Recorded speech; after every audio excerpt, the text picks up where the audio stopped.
Mga common investment terms na dapat alam ng bawat Pilipino. Term number 1, principal o capital. Ito yung pera na ikaw mismo ang naglabas para simulan ang investment mo. Para siyang puhunan mo sa negosyo. Yan ang panimulang halaga na gusto mong palaguin. Term number 2, interest rate or yield. Interest rate or yield ay ang porsyento ng kita na makukuha mo mula sa investment mo. Ito yung sukatan kung gaano kabilis o kalaki ang paglago ng pera mo sa isang investment. Term number 3, capital gains. Ito naman yung profit na makukuha mo kapag binenta mo na yung investment mo sa mas mataas na presyo kumpara dun sa pagbili mo. Parang nagbenta ka ng gamit pero mas mahal na yung presyo kaysa nung binili mo siya.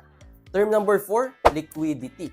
Ito naman ay kung gaano kabilis mo maibebenta o maiko-convert ang investment mo sa cash.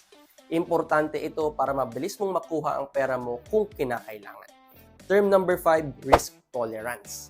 Ito ang kakayahan mo na tanggapin ang pagkalugi o pagbaba ng halaga ng investment mo.